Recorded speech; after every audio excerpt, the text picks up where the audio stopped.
Bonjour Philippe Bertrand, Bonjour Maëlle. c'est un plaisir de se retrouver. Plaisir partagé. Voilà, moi j'ai l'honneur depuis quelques années maintenant d'être la présidente du RTS, le réseau des territoires qui s'engagent pour l'économie sociale. Et ce réseau, figurez-vous qu'il va fêter ses 20 ans. Bravo, bel anniversaire. Merci. Alors on n'est pas sérieux quand on a 20 ans, mais quand même, on a profité de cette occasion pour publier un ouvrage qui viendra retracer un peu notre expérience, notre histoire, qui est intimement liée en fait à celle de l'histoire de l'économie sociale et solidaire et notamment des politiques publiques en France, mais même aussi en Europe, si je puis dire.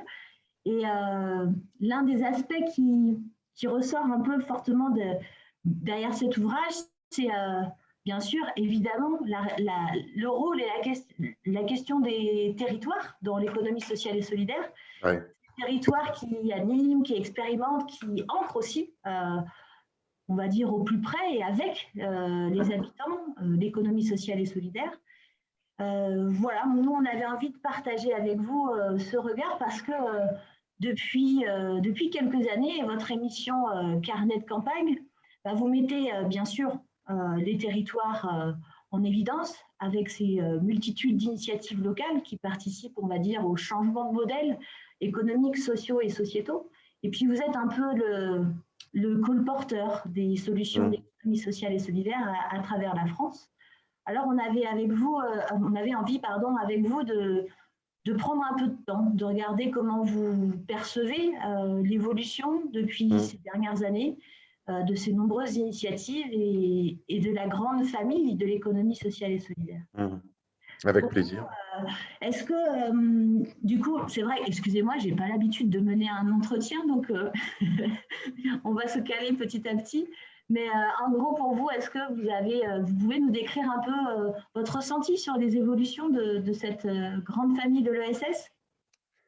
Euh, je suis un petit peu gêné au départ et plutôt même à l'arrivée, pour être très précis. Les premières années, j'ai suivi fidèlement le discours des représentants de l'économie sociale et solidaire avec un,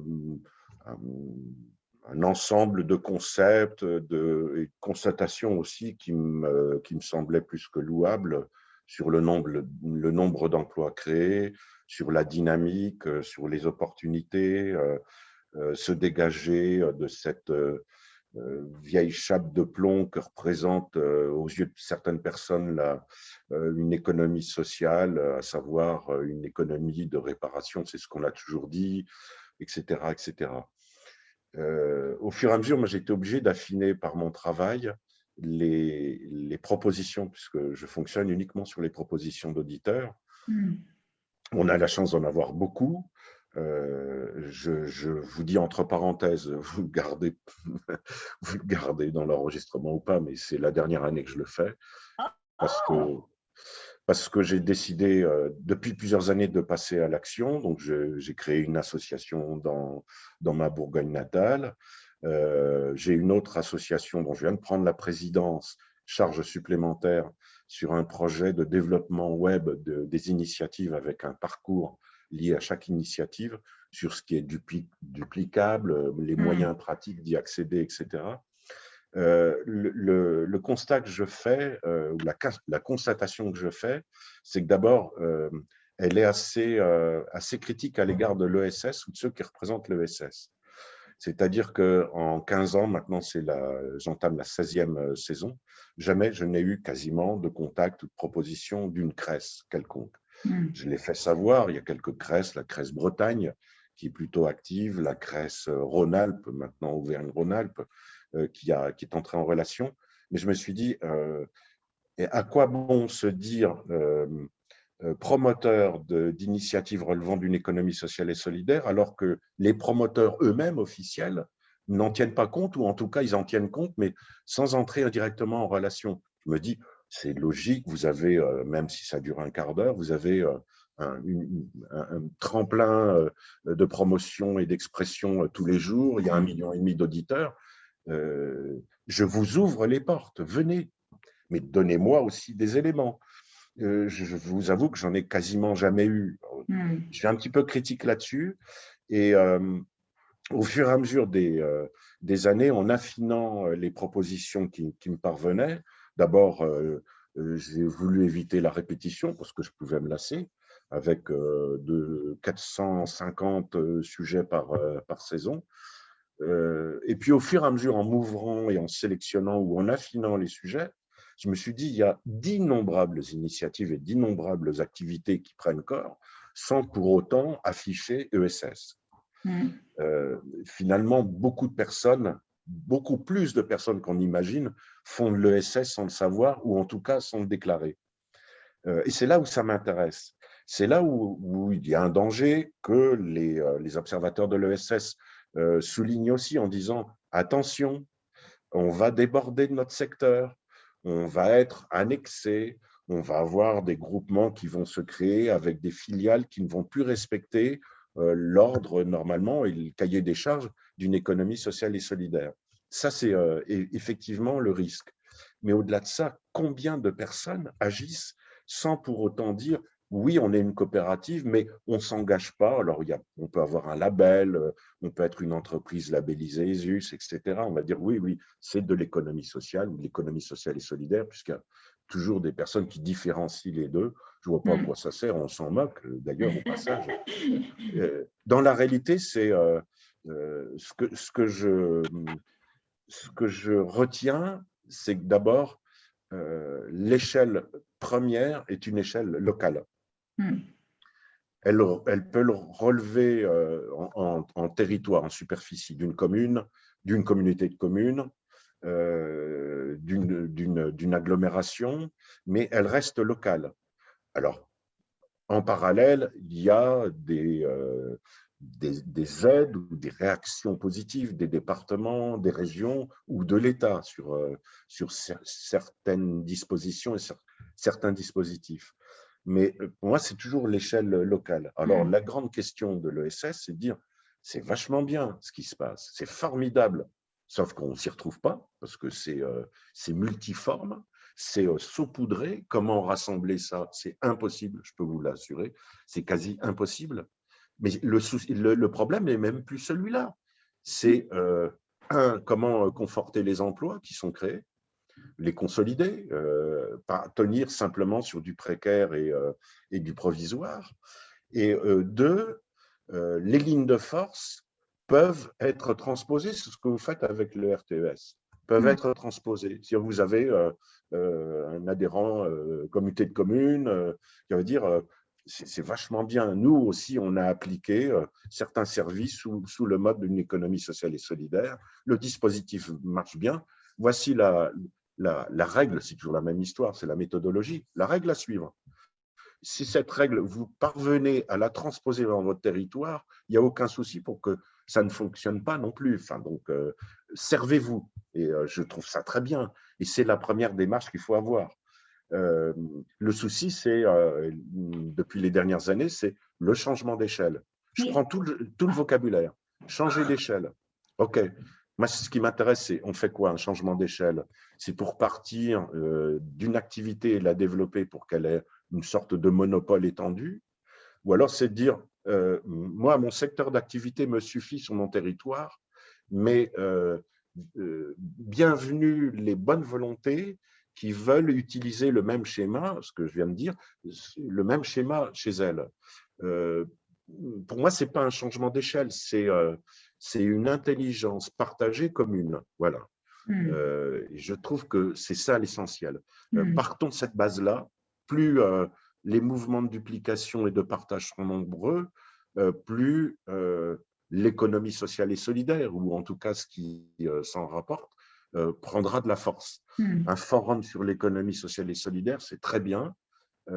Si c'est pour rester dans l'entre-soi et terminer un débat, un grand débat sur égalité d'emploi hommes-femmes dans l'économie sociale et solidaire, et l'Europe dans tout ça, très bien, il y a 150 personnes, on boit un petit verre, on mange, je suis un peu méchant, je suis un peu radical, on prend un petit toast, qu'on sort quoi de ça? On en fait quoi? C'est l'éternelle question. Je rebondis sur, vous avez dit, moi j'aime bien votre lecture critique parce que ça permet de faire avancer aussi. Et en rebondissant, c'est vrai que on est en 2021, les 10 années qui s'ouvrent sont cruciales. Et moi j'ai tendance à dire, en fait, les solutions, elles existent déjà. Effectivement, comment aujourd'hui alors, j'ai commencé par dire à 20 ans, on n'est pas sérieux ou on n'est toujours pas sérieux, mais en tout cas, on a envie de changer le monde. Enfin, en tout cas, je crois que c'est les valeurs et les tripes qui motivent les faiseurs de l'ESS, c'est bien, en tout cas, d'y contribuer à améliorer le monde dans lequel on vit. Les 10 années qui arrivent sont cruciales. Le GIEC, le cri d'alarme, on va dire, des scientifiques du GIEC nous rappelle de terrifiantes responsabilités qu'on a, nous, notre génération, de faiseurs de l'ESS, qui ont, moi je pense, pour faire écho à ce que vous dites, ont la responsabilité de prendre toute leur place, c'est-à-dire de passer de ces projets micro, locaux, éparpillés, voire parfois un peu isolés, à un mouvement global qui doit s'enclencher. Je le dis, peut-être qu'il est déjà enclenché. Je ne sais pas ce que vous pouvez voir, vous, en connectant toutes ces initiatives. Où est-ce qu'on en est aussi sur ce sujet-là, d'après vous?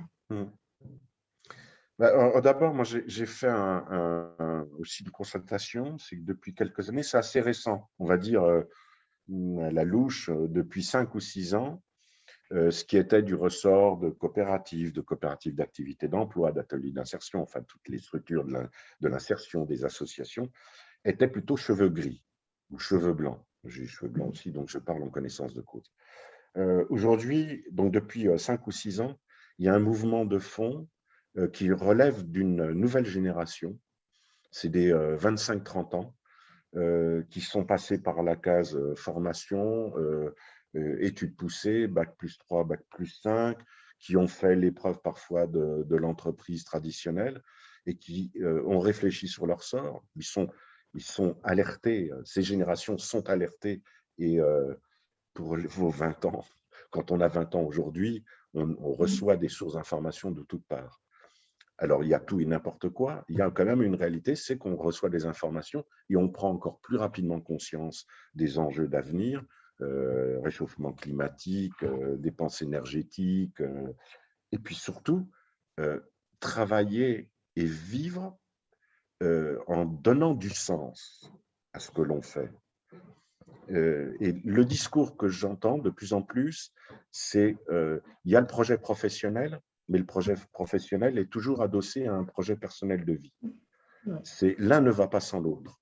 Et je vois ces jeunes générations qui, pour certaines, reviennent sur leur terre natale, d'autres qui font un choix sur la carte nationale en disant quel est le territoire qui correspondrait peut-être plus à mes aspirations, et je vais m'y investir. Alors, l'économie numérique a favorisé ça aussi, parce qu'on a énormément de services délinéarisés, on a beaucoup de réseaux, on a beaucoup de plateformes, on a beaucoup d'applications, du circuit court à la conciergerie, tout passe par le numérique. Évidemment, ça a favorisé l'émergence de ces activités prises en charge par les jeunes. Mais je trouve ça très représentatif de ce qui se passe aujourd'hui, qui est plutôt sympathique et qui laisse promettre un avenir un petit peu plus radieux que ce qu'on voit aujourd'hui. Je trouve que ça, c'est de la bonne nouvelle. Oui, c'est vrai. J'ai l'impression qu'on partage aussi l'idée d'avoir une espèce de boussole humaniste. Enfin, parce qu'il y a la question climatique, en tout cas, moi, telle que je l'aperçois dans ce que vous dites, je le ressens aussi. C'est une espèce de boussole, en fait, factuelle et scientifique, mais qui vient comment je dirais, s'incarner aussi à travers des nouveaux modes de solidarité aussi, que le numérique a permis ou déconstruit parfois, mais en tous les cas, de se dire, cette boussole, elle doit nous guider aussi, au-delà de cette planète finie, de ce côté un peu angoissant autour du changement climatique. Alors, je reviens un peu sur, j'allais dire, à ma crèmerie, parce qu'en fait, le rôle des pouvoirs publics dans les choix stratégiques qui vont être faits là, dans les exécutifs locaux. On le sait aujourd'hui, l'économie sociale et solidaire est présente au cœur des exécutifs territoriaux. Hein, les récents épisodes électoraux, que ce soit municipal, départemental et régional, ont confirmé cette présence, voire renforcé, voire faire progresser. Et donc, on sent bien que ces exécutifs, face aux choix un peu déterminants qui devront être faits là en début de mandat pour les 10 années qui arrivent, vont devoir s'appuyer sur les solutions d'économie sociale et solidaire. Et là, en fait, moi, j'ai besoin de comprendre un peu comment vous percevez en fait le rôle des pouvoirs publics dans ce changement d'échelle, essaimage, en tout cas, à mon avis, dans ce moment un peu crucial de cette bifurcation presque physique de notre société. Ouais. Bah, le rôle, je regardais des exemples concrets qui touchent ce qui aujourd'hui pose problème ou nécessite des applications à plus grande échelle sur un département, voire sur une région, mais d'abord un département ou une communauté de communes.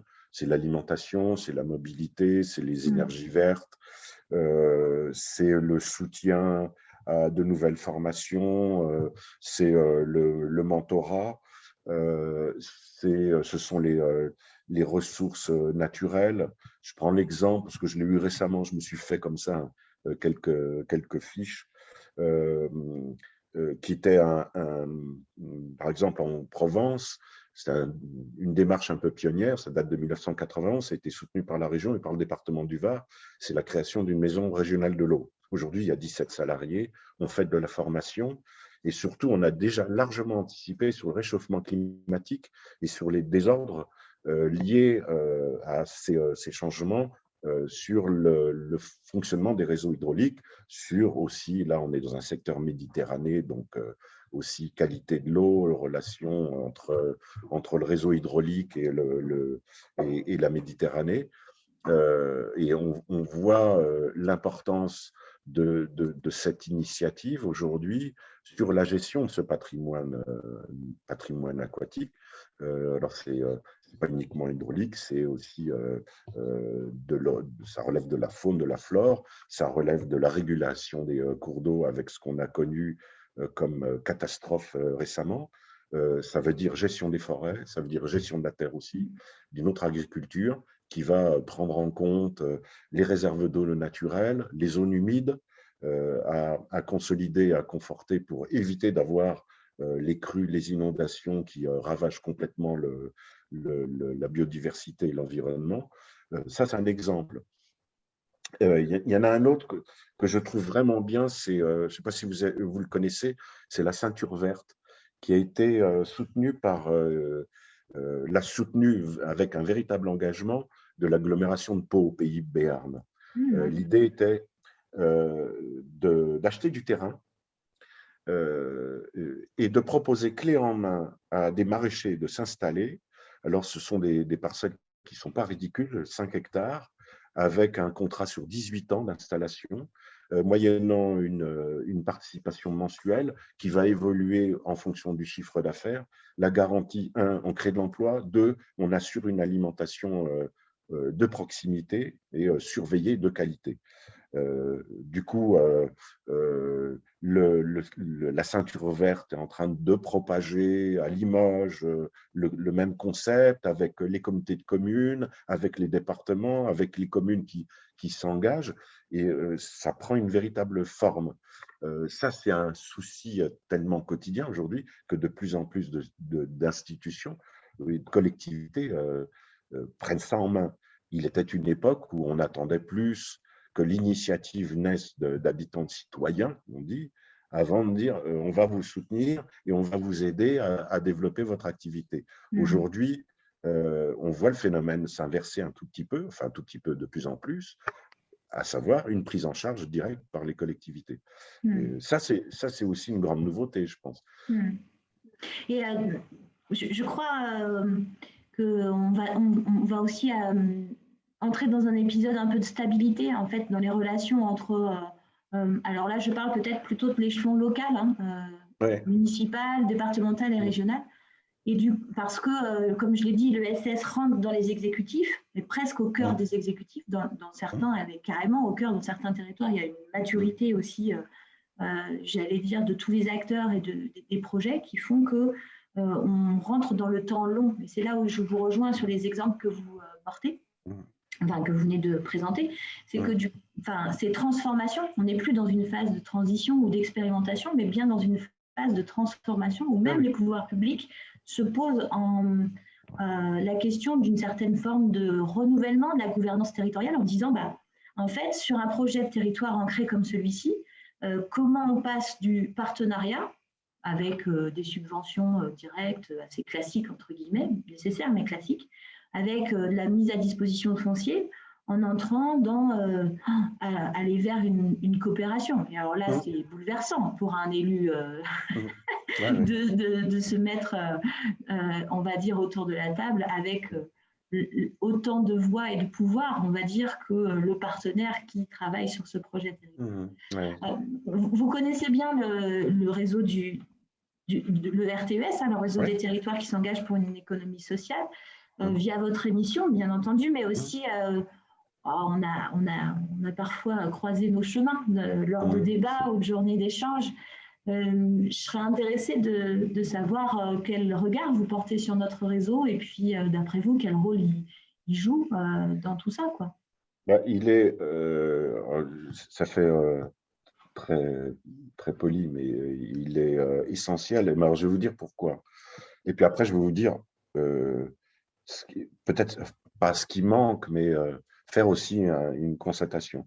Je me souviens d'un élu dans ma région, qui est en Saône-et-Loire, petite commune de quelques milliers d'habitants, qui me dit dites donc, M. Bertrand, j'ai entendu parler du système coopératif, je trouve ça vachement bien. Cette organisation, la gouvernance, assurer un bon fonctionnement, une stabilité des emplois, de la coopération, je trouve ça drôlement bien. J'aimerais bien accueillir une coopérative sur ma commune, mais à qui faut-il s'adresser et comment ça se passe? C'était aussi simple que ça. Et je me dis, c'est là où vous avez une vraie fonction d'information et de préparation. Si on ne conseille pas ces collectivités qui sont prêtes à se lancer dans cette aventure, on manque sa mission. Après, la question que je me pose, c'est, je ne sais plus, il y a 180 collectivités qui engagées dans le RTES, un peu plus. Toujours un peu plus. On frôle les 200, on grossit. Avec l'âge, la question, c'est pourquoi pas plus? Qu'est-ce qui freine? Où est la faille? Alors, d'après vous, le RTES doit grandir encore plus, croître, se développer? Par essence, oui. Ok.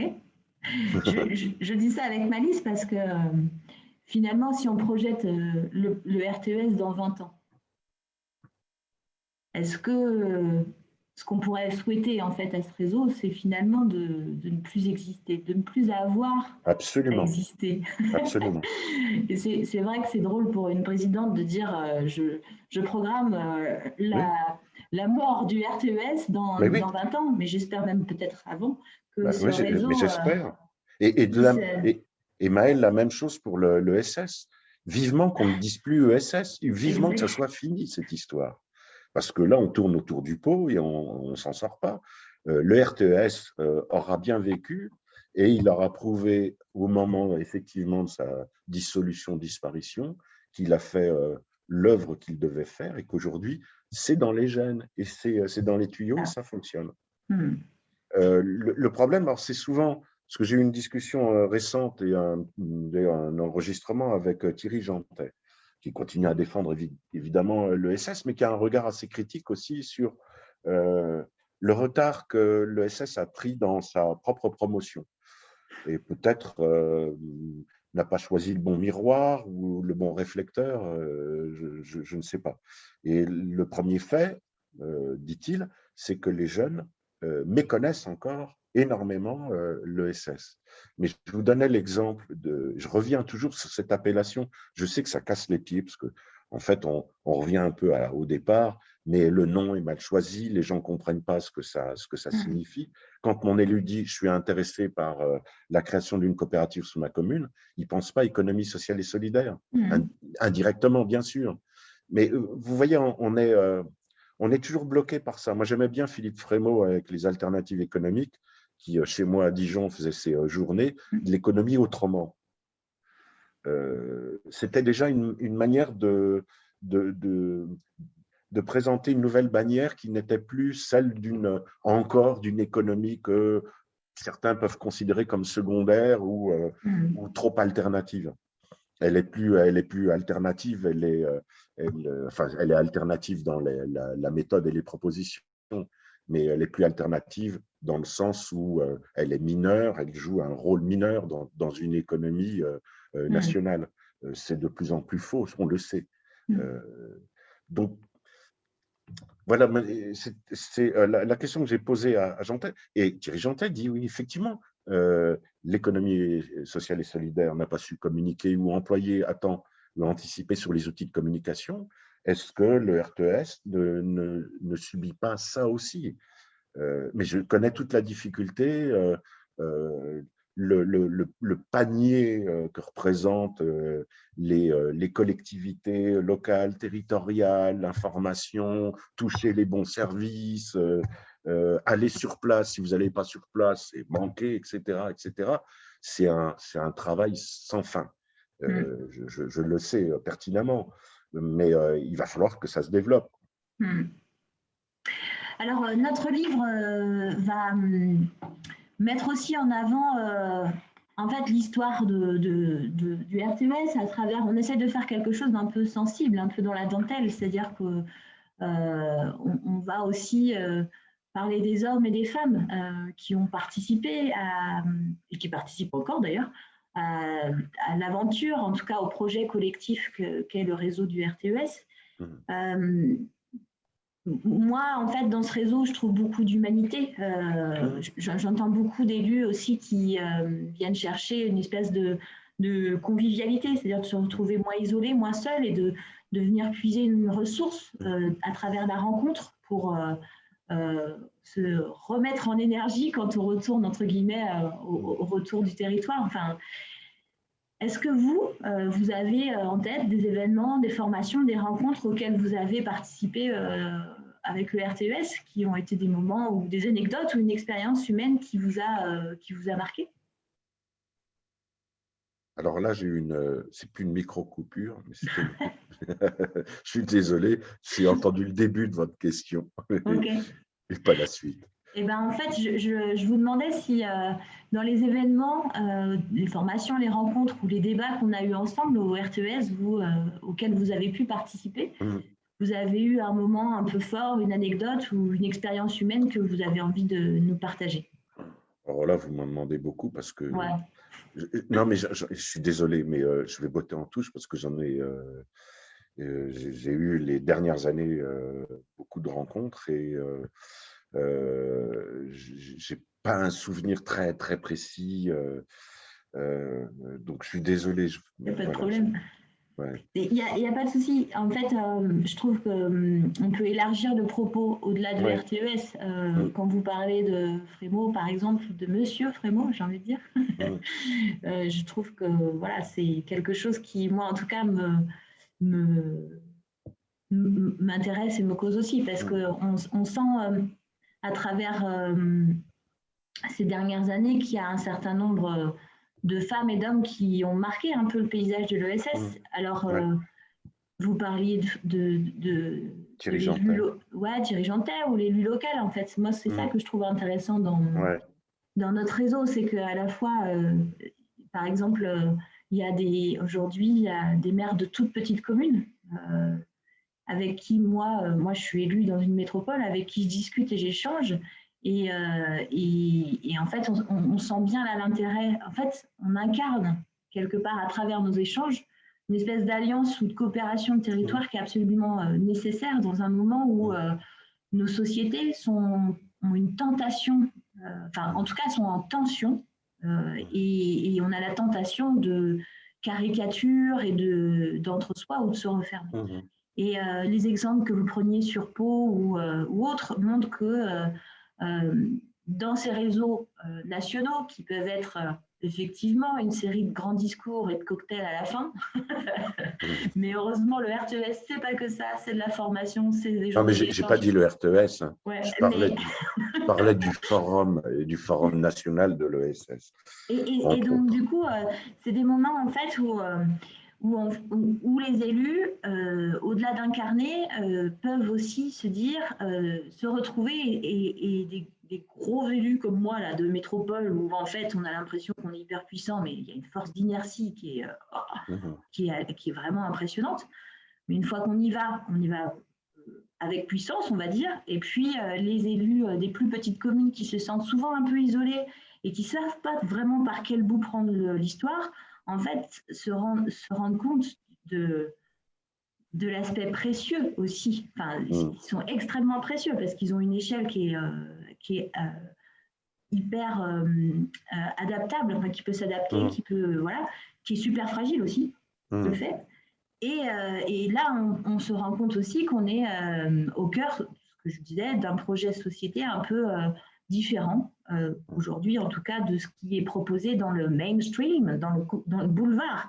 C'est-à-dire qu'on incarne souvent quelque chose qui est précieux, fragile, mais tellement porteur d'espoir sur cette respiration, en tout cas que moi, j'ai au RTS à chaque rencontre, en me disant, wow, tous ces gens-là déplacent des montagnes, quoi. Ouais. Simaël, alors pardon, j'ai un souvenir, parce que ça me revient, mais je n'avais pas préparé, je ne m'étais pas préparé à cette question. C'était un des derniers rendez-vous, et ce que j'ai trouvé intéressant, c'est l'expérience d'élus d'autres pays. C'est qu'il y avait un représentant d'une collectivité espagnole, et dire la problématique de développement et du rôle des collectivités dans le mieux vivre, le vivre ensemble. Le dénominateur commun, c'est justement le commun. Et l'exemple d'une collectivité espagnole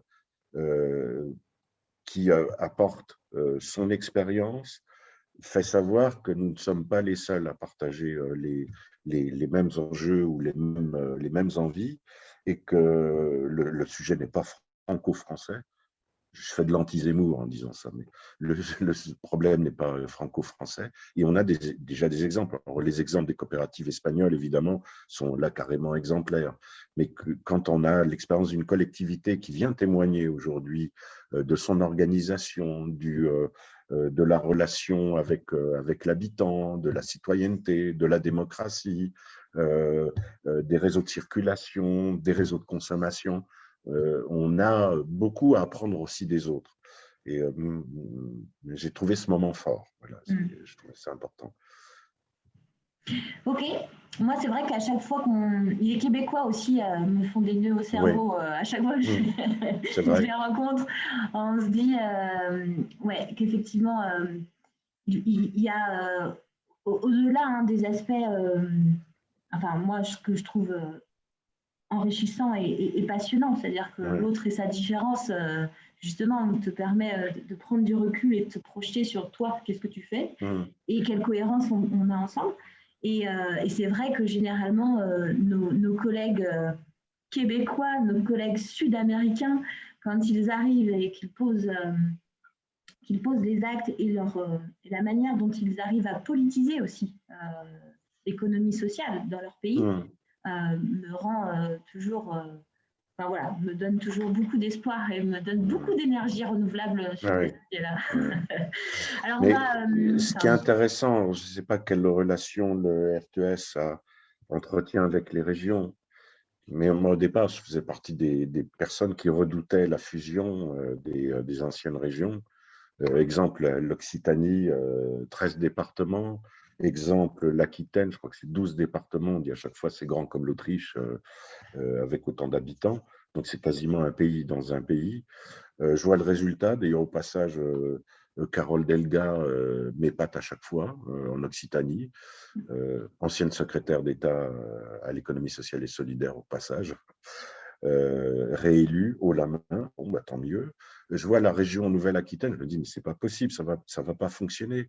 La politique de la région Aquitaine en faveur des tiers-lieux, qui était quand même aussi une nouveauté depuis ces dernières années. On a dépassé 200 tiers-lieux sur la Nouvelle-Aquitaine.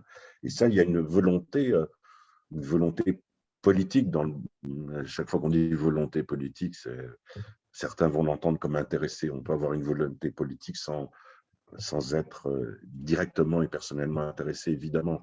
Mais là, une volonté politique partagée et partageable, je trouve ça important. Alors, je ne sais pas comment vous pouvez avoir une relation directe avec des régions. Finalement, ce serait peut-être pas plus mal d'avoir 13 régions représentées, adhérentes du RTES. Comme ça facilite la communication et au moins la fidélité est assurée.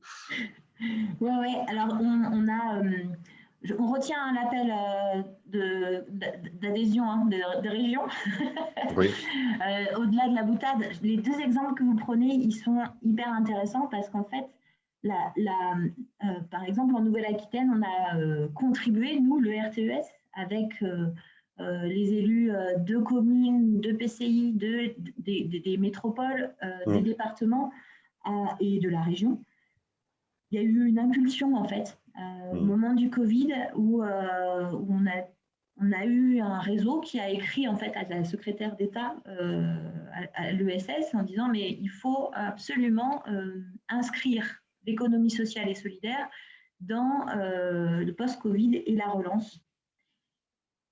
Et ça a pris une forme ensuite, cette tribune, de club, on va dire, d'association ou de collectif d'élus de l'ESS qui, en fait, pour la première fois, se rencontraient autour d'une tribune, mais ils se connaissaient tous les uns les autres, mais en collectif. Et en fait, ce que ça provoque derrière, c'est comment on conventionne ensemble, c'est-à-dire comment toi en région, toi en département, toi ici sur tel territoire, on pose nos stratégies, on les partage et nos stratégies de politique publique.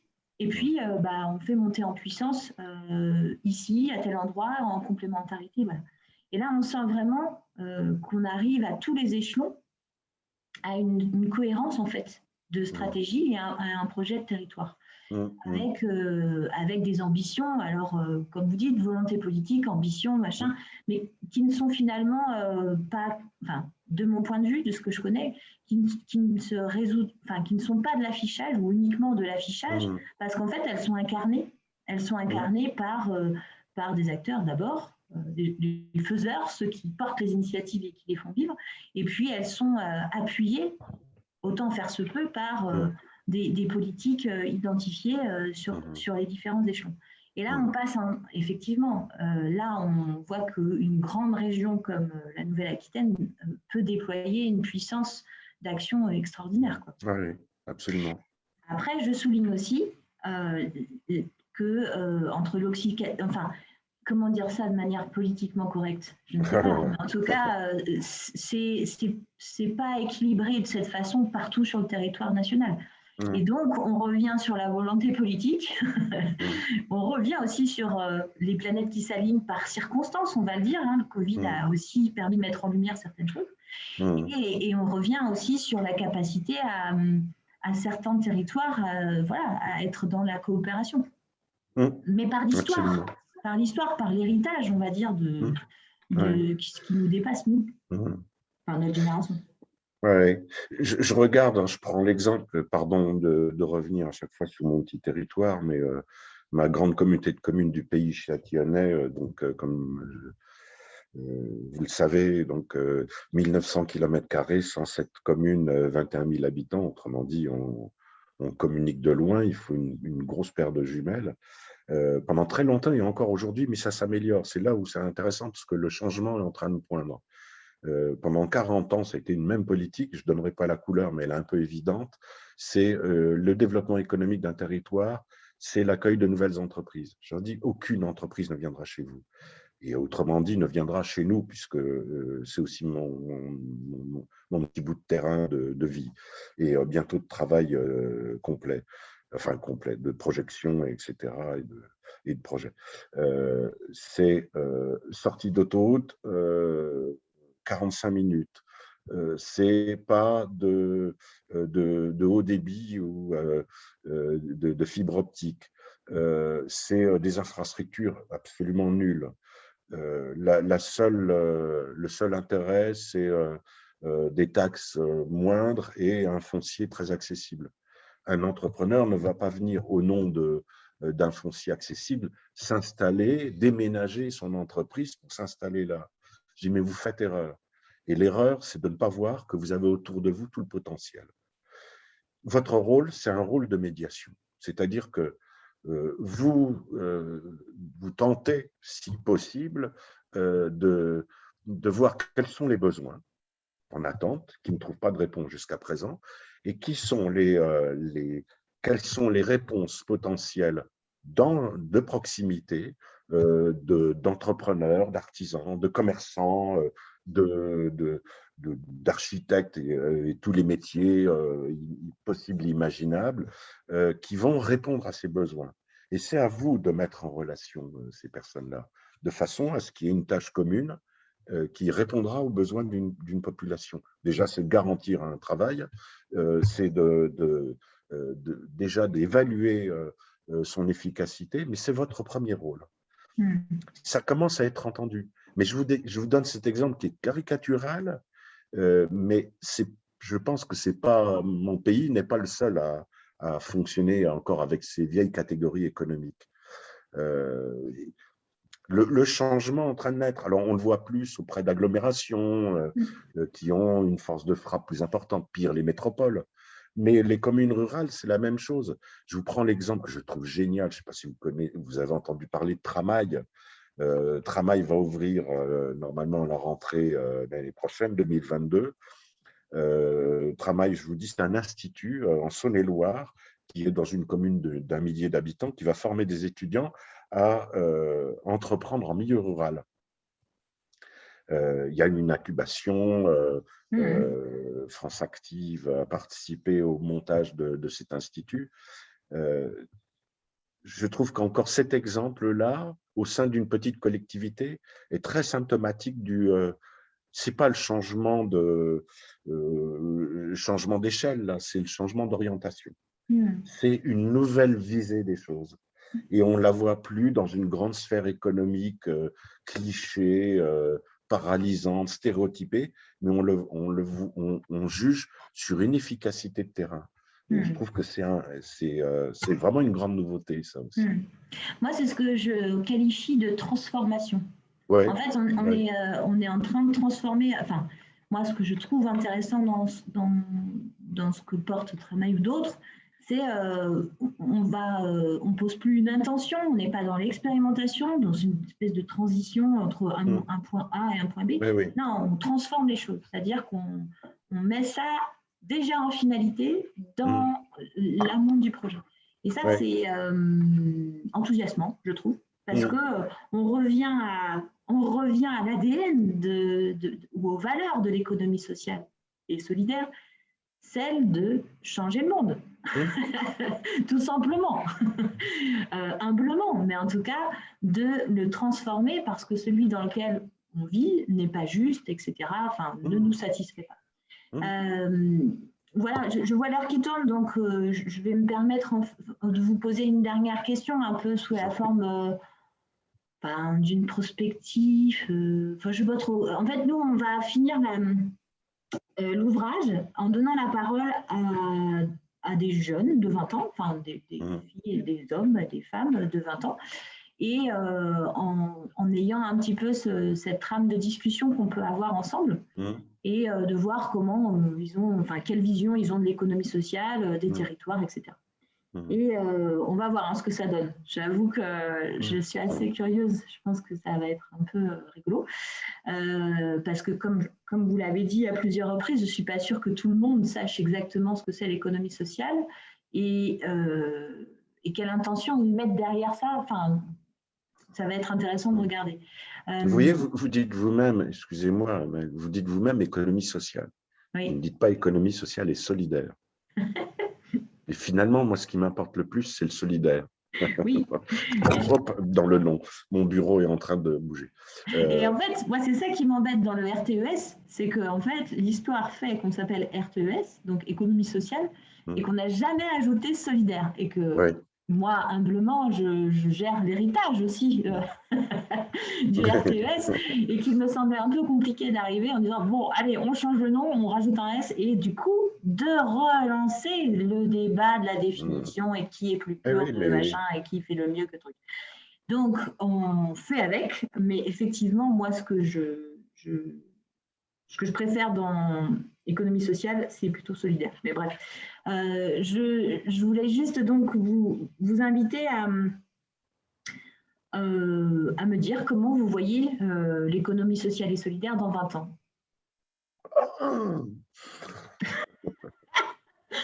Et pas mal cette question. C'est vraiment un métier hein, d'interviewer les autres. Hein. Oui, non, mais c'est surtout des questions pareilles auxquelles on ne trouve pas de réponse, parce qu'il n'y a pas de réponse.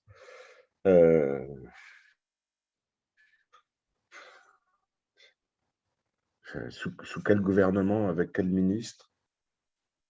Est-ce que dans 20 ans, il faudra qu'il y ait une meilleure incarnation politique à haute échelle d'une économie sociale et solidaire qui ne s'appellera peut-être plus économie sociale et solidaire? Je ne sais pas. C'est pas jouer sur les mots, hein, mais c'est ce qu'on disait tout à l'heure. Quand le terme disparaîtra, quand votre structure disparaîtra, elle aura donc fait son œuvre et on n'aura plus à se poser la question. On continue à se la poser, vous me la posez vous-même dans 20 ans. Euh, euh, D'abord, je ne sais pas quel air on va respirer dans 20 ans, avec quelle énergie on va se mobiliser dans tous les sens du terme, sur quelles ressources, quel Zemmour on va avoir dans les pattes ou quelle nouvelle Le Pen. Il y a tellement de choses aléatoires. Euh, dans 20 ans, j'espère qu'elle n'existera plus. Voilà, j'espère que le problème existera certainement à une autre échelle pour d'autres raisons. Euh, la sauce qu'on a faite avec ma femme dans mon village avec des amis, on l'a appelée la fabrique du millénaire parce qu'on considère qu'on est dans une période charnière et qu'on va vers un nouveau millénaire. Alors, c'est lié à une implantation aussi de mon village au sein du 11e parc national qui s'appelle le parc national de forêt. Pourquoi pas de bois, de bûches. Enfin, c'était un peu. Et moi, j'avais dit, vous l'appelez le parc national du millénaire pour honorer la mémoire de ceux qui ont fait plus ou moins ou défait le paysage, agricole, sylvicole, etc. Mais en disant aujourd'hui, nous passons à une autre version, on tourne la page et on prépare un nouveau millénaire qui sera complètement différent, où on consommera différemment, où on respirera différemment, où on aura une autre perspective d'intelligence commune, collective. Euh, et donc, on fait chaque trimestre une réunion sur une thématique qui relève de la ruralité et que j'appelle le Forum des solutions. Dans 20 ans, j'espère qu'il n'y aura que des solutions et plus aucun problème. Aujourd'hui, à chaque problème, il y a une solution. Potentiellement, on le sait. Et comme vous l'avez dit, il faut arrêter de considérer l'économie sociale et solidaire, enfin ce qui relève de ça ou ce qui s'y apparente, à un travail d'apprenti sorcier où on expérimente, on pilote, on fait des expériences pilotes, mais sans savoir si ça va fonctionner. Je prends l'exemple des territoires zéro chômeur de longue durée. C'est quand même un phénomène. On passe de Hollande à Macron, qui ont pu au moins, désolé pour ce que dit François Hollande, à sa place, j'aurais rien écrit, mais dire aujourd'hui c'est une catastrophe, oui, on peut l'admettre avec des réserves et puis des nuances. Au moins, ce facteur-là est passé d'une main à l'autre, puisque Emmanuel Macron a relancé aussi le principe, on est parti sous 50 territoires après 10, territoires zéro chômeur de longue durée. Ça a prouvé quoi et dans 20 ans, j'espère qu'on se dira ça, que ça sera entré dans les mœurs aussi, c'est qu'à une époque, on disait, l'emploi, il n'y en a plus. Et puis on découvre qu'il y a du travail. Mais comment ça se fait? Il y a du travail, mais il n'y a pas d'emploi. Ben, il faut transformer le travail en emploi. Mais il ne faut pas faire l'inverse, employer quelqu'un en disant on va te donner du travail. Et je trouve que l'expérience des nouveaux territoires, enfin des territoires zéro chômeur de longue durée, est remarquable pour ça, parce qu'il nous apprend ça. On va revenir à quoi dans 20 ans? Ce que j'espère, c'est qu'on n'aura plus des cases emploi, on aura du travail, mais on aura aussi des métiers. Vous avez vu, Maëlle, la dégradation des mots. Avant, on avait une profession, on n'a plus de profession. Après, on a eu un métier, on n'a plus de métier. Maintenant, on a un emploi. Et puis, dans cet emploi, on peut travailler. Mais c'est toute la valeur même du travail, et ça revient à la valeur de la vie, que l'on doit retrouver. On n'est plus dans le marquage, le remplissage de cases, l'ajustement d'un bon quadrillage qui va donner une carte homogène du territoire. On est dans qu'est-ce qu'on met dedans, c'est quelle valeur. Et je reviens à l'idée, je vous disais au départ, de toutes les personnes qui changent de cap ou qui s'investissent d'un seul coup dans un secteur qui n'était pas normalement le secteur qui leur était destiné, disent je fais ça parce que je donne du sens à ma vie. Donner du sens, c'est de la valeur, c'est humain, c'est social, c'est aussi économique, c'est vital, c'est environnemental, et tout ce que l'on veut, donner du sens. Voilà. J'ai l'impression de faire un discours politique. Et je ne me présente pas. Hein. Attention, ça arrive vite, ouais. Hein. Refaire le Mans, c'est faire de la politique. Bon, bah, en tout cas, un grand merci, parce que merci. C'est un plaisir de vous entendre. Merci. Un privilège, un honneur d'avoir passé, enfin en tout cas c'est précieux pour moi d'avoir passé ce temps d'échange avec vous. Et on se donne rendez-vous en 2041 pour revisionner, pour visionner cet échange.